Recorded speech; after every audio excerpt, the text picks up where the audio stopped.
गुरुजन और संस्थान के संस्थापक भाई यादव जी, प्यारे बच्चों, अच्छा लगा। जिले का पहला विद्यालय है जो साइंस के नाम से है, और ये जिले का पहला विद्यालय है जो 28 फरवरी से आज तक विज्ञान की प्रदर्शनी लगाया हुआ है, विज्ञान की चर्चा कर रहा है, विज्ञान की बात कर रहा है। और तमाम सारे वो लोग जो विज्ञान में रुचि रखते हैं आपके बीच में आए, आपको देखे, सुने, आपसे बातचीत किए और आपने विज्ञान वैज्ञानिक के दृष्टिकोण, वैज्ञानिक का सूची विकसित किया। जो कि बातें आपसे करनी है, जब बच्चे मिल जाते हैं तो बात करने का मन करता रहता है।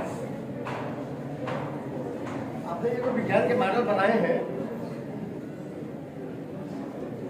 पूरी दुनिया बच्चों में विज्ञान की अभिरुचि विकसित हो और वो वैज्ञानिक प्रक्रियाओं से परिचित हो जाएं, विज्ञान के प्रकल्प कैसे तैयार होते हैं इसकी चर्चा करने लगे, इस पर सबका ध्यान है। अपने प्रधानमंत्री मोदी जी ने पिछले 28 फरवरी को एक संदेश दिया था बच्चों के नाम कि वो अपने विज्ञान के मॉडल कैसा बनाएं, वो कैसे इंस्पायर हो, अपने भीतर का विज्ञान कैसे बाहर निकालें और वैज्ञानिक प्रक्रियाओं से कैसे परिचित हो, कैसे उससे गुजरें, कैसे उससे सीखें और सीखते हुए विज्ञान कैसे जानें। आइए उन प्रक्रियाओं की थोड़ी चर्चा करते हैं जो देश का नेतृत्व चाह रहा है आपसे। प्रयोगशाला में जो वैज्ञानिक हैं, बड़े बड़े खोज करते हैं, वो औपचारिक संस्थानों से जुड़े हुए लोग हैं, करते ही रहते हैं, लेकिन विज्ञान की एक उम्र होती है। जो आपकी उम्र है, बच्चों की उम्र है, या दिन भर में 2000 सवाल आपके मन में आते हैं, प्रश्न आते हैं 2000, या सवाल ही या प्रश्न ही विज्ञान होता है। जिसके मन में जितनी जिज्ञासा आएगी, जितने प्रश्न आएंगे, वो विज्ञान होता है। और जब जिज्ञासा होगी मन में, कोई प्रश्न आएगा, उसके समाधान का आप प्रयास करेंगे, उसे खोलेंगे, पुस्तकों में खोजेंगे, गुरुजनों से पूछेंगे, अपने पड़ोस से पूछेंगे और उसके समाधान का यत्न करेंगे। यही विज्ञान होता है। जो वैज्ञानिक प्रौढ़ हो गए हैं ना, उन्हें केवल 4-5 सवाल आते हैं दिन भर में 24 घंटे में, उनका विज्ञान 5 में सिमट गया है। और बच्चों का विज्ञान 2000 प्रश्नों तक है। इतने बड़े वैज्ञानिक हैं आप। करना क्या है, निर्देश क्या है जो हमें करना है, हमें स्थानीय समस्याओं का चयन करना है। हमारे आस पास, हमारे पड़ोस में, हमारे रास्ते में, हमारे गांव में, हमारे परिवार में, हमें विद्यालय तक आने में, विद्यालय के कैंपस में कौन सी समस्या आपको चोट करती है, कौन सी समस्या आपको लगती है कि ये समस्या है, इसका समाधान होना चाहिए। और उस समस्या के समाधान का वैज्ञानिक प्रयास कैसे हम कर रहे हैं।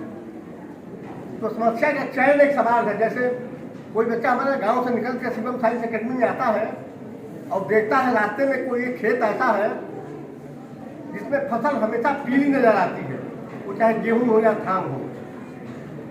आपके मन में बात खटकनी चाहिए कि बाकी सारे फसल हरे हैं खेतों में, इस खेत का बराबर क्यों पीला नजर आता है।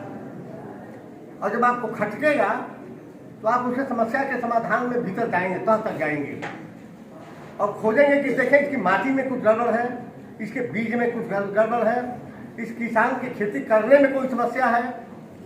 आपके बगल में ही किसी विज्ञान केंद्र है, आप संपर्क करेंगे, अपने प्रिंसिपल साहब से संपर्क करेंगे, अपने लैब में बैठेंगे और किसी विज्ञान केंद्र तक जाएंगे, माटी निकालेंगे उस जमीन का और उसकी जांच कराएंगे कि कौन कौन से तत्व इसमें वर्तमान में हैं।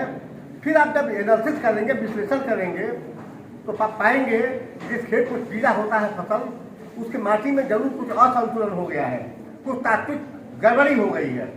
और फिर आप जान जाएंगे वो तत्व कैसे पूरा हो जाए, मिट्टी कैसे संतुलित हो जाए, फिर उसका फसल बढ़िया हो जाएगा। अपने किसान को आपने बता दिया।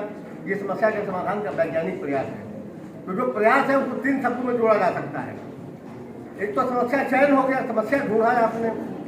दूसरी बात हुई, आपने डाटा कलेक्शन किया, आंकड़े इकट्ठा किए, चाहे वो सर्वेक्षण से किए, लोगों से पूछ के किए, लैब में जाके सर्वेक्षण करा के किए। ये तरीका है जानने का। फिर जब आ गया तो फिर एनालिसिस करेंगे, डाटा की विश्लेषण करेंगे। और जब विश्लेषण हो गया तो समस्या आपके सामने आ गई, फिर उसके समाधान का एक्सपेरिमेंट करेंगे, प्रयोग करेंगे और प्रयोग के बाद समस्या का समाधान हो गया, उसे हम आसपास के किसानों को बताएंगे कि भैया आप अपने खेत की माटी का परीक्षण कराइए और जो असंतुलन हो उसे दूर करिए, वो तत्व को बराबर करिए, फिर आपका फसल अच्छा होगा, आपका परिश्रम व्यर्थ नहीं जाएगा। यह एक समस्या समाधान का वैज्ञानिक प्रयास है। अगर आप यह करते हैं, यही प्रोजेक्ट है, यही अपने मानव में उकेरिए कि ऐसा होने पर ऐसा होता है, ऐसा होता है, ऐसा होता है।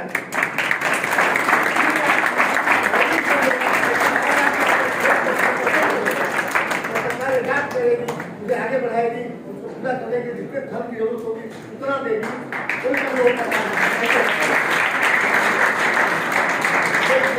आप ढूंढिए ऐसे तमाम सारे सवाल जो आपके आसपास दिखाई देते हैं। जैसे आप जब प्रार्थना कराते हैं प्रिंसिपल साहब, तो गर्मी के दिनों में जब प्रार्थना होती है, प्रार्थना जब धूप में हो रही है, कुछ हमारी बच्चियां ऐसी हैं गिर जाती हैं प्रार्थना में धूप में। आपको बात करनी चाहिए कि हमारे बीच की एक सहेली क्यों गिर जाती है प्रार्थना में धूप लगने से। आप जब उसका परीक्षण करेंगे, एनालिसिस करेंगे, तो आप पाएंगे कि उसके शरीर में कुछ तत्व की कमी है जिसके नाते वो धूप पे गिर जा रही है, खड़ा होने पर गिर जा रही है। फिर उसको सलाह देंगे कौन सा आहार दे दिया जाए, पूरा हो जाएगा और स्वस्थ हो जाएगा। धीरे हम लेंगे तो कब जाए तो बताया है, पर भूलिए आगे बढ़िए। विद्यालय को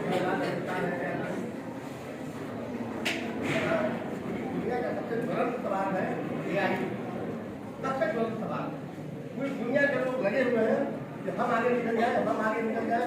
कभी चाइना आगे बढ़ जाता है, कभी भारत तैयारी करता है कि हम आगे बढ़ जाएंगे, कभी अमेरिका चाहता है कि हम आगे हैं, कभी रशिया चाहता है कि हम आगे हैं। और ऐसे आधुनिक विषय की पढ़ाई में इसमें अभी प्रयास चल रहा है।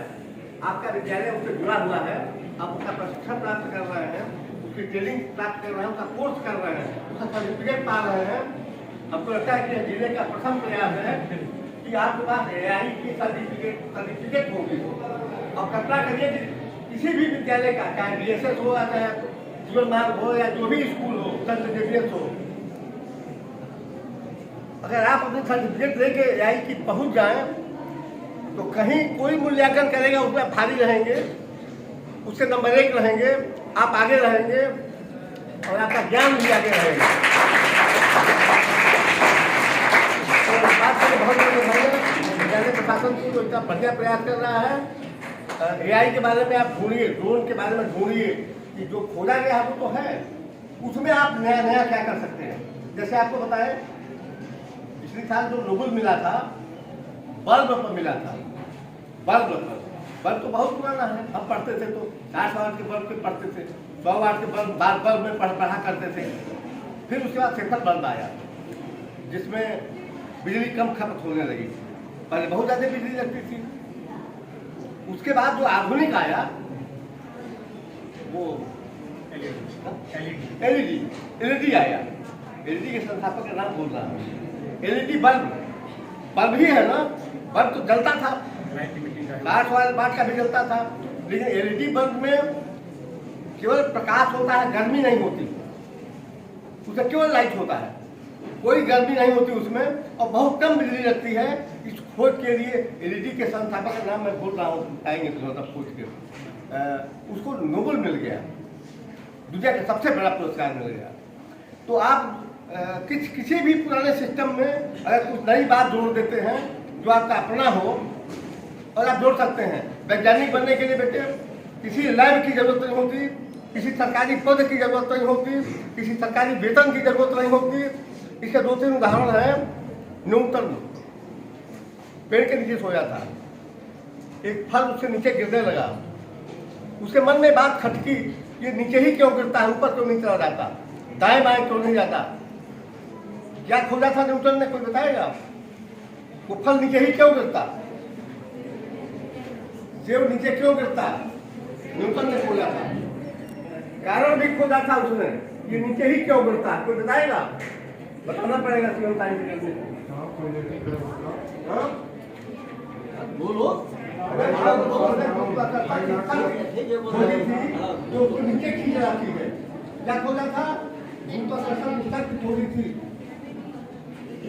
दूसरा, एक वैज्ञानिक हुए अपने देश में, अपने देश में नहीं दूसरे देश में, जो एक बार उनकी पत्नी किचन में भोजन बना रही थी, पत्नी से कोई बात करके होंगे, किचन में घुस गए, तो देखते हैं वो चावल दाल कुछ बना रही होंगी, उनके बटुली का ढक्कन बार बार ऊपर उठता है, बार बार ऊपर उठता, लगे सोचने क्या कारण है, कौन सी शक्ति है जो इस ढक्कन को ऊपर उठाती है? कोई बताएगा कौन सा वैज्ञानिक था? हाँ बताइए बताइए, क्या बताइए, क्या नाम बताया? James Bot. बहुत बढ़िया, जोरदार तालियां बजाइए।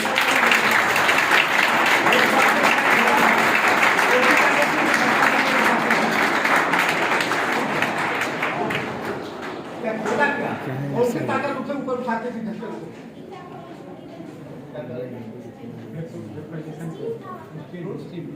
स्टीम, भाप इंजन। ठीक है बेटे, हिंदी में जानिए, भाप की शक्ति होती है। उसने भाप की शक्ति खोजी थी, भाप की शक्ति खोजी थी, वो शक्ति उसको ढक्कन से कुछ उठाती थी। और बेटे एक अंतर जानते लगे, जीवन भर काम आएगा कि जब भाप की शक्ति जेम्स वाट ने खोज दिया, तो भाप की शक्ति से चलने वाला रेल का इंजन एक दूसरा वैज्ञानिक सर स्टीवेंसन नाम था, उन्होंने भाप की शक्ति से चलने वाले इंजन का आविष्कार किया। तो ये अंतर आप लोगों को स्पष्ट होना चाहिए कि भाप की शक्ति जेम्स वाट ने खोजा और भाप की शक्ति से चलने वाले इंजन का आविष्कार सर स्टीवेंसन ने किया। जो खोजे गए सिद्धांत से टेक्नोलॉजी बनाता है, टेक्नोलॉजी से यंत्र बनाता है, उसको टेक्नोलॉजी सिखाते हैं, और उन्होंने भाप का इंजन बनाया था। तो ये अंतर आपको साफ रहना चाहिए, याद रखना चाहिए। ये सभी लोग किसी बड़े पद पर नहीं थे, सरकार का रुपया नहीं था इनके पास, उन्होंने किचन में, उन्होंने बगीचे में खोजा और बड़े दुनिया के बड़े वैज्ञानिक हो गए। तो आप भी किसी बहुत बड़े वैज्ञानिक बनेंगे। कुछ ऐसे ही आपके आसपास घटने वाली घटनाओं को पूछिए, उसके समाधान का वैज्ञानिक प्रयास करिए, ये विद्यालय का प्रयास सार्थक हो जाएगा, अच्छा लगेगा, आप भविष्य के वैज्ञानिक बनेंगे। चलिए, बहुत बहुत शुभकामनाएं।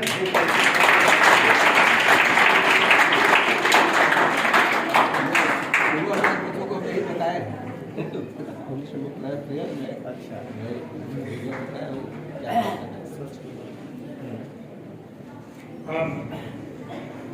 मैं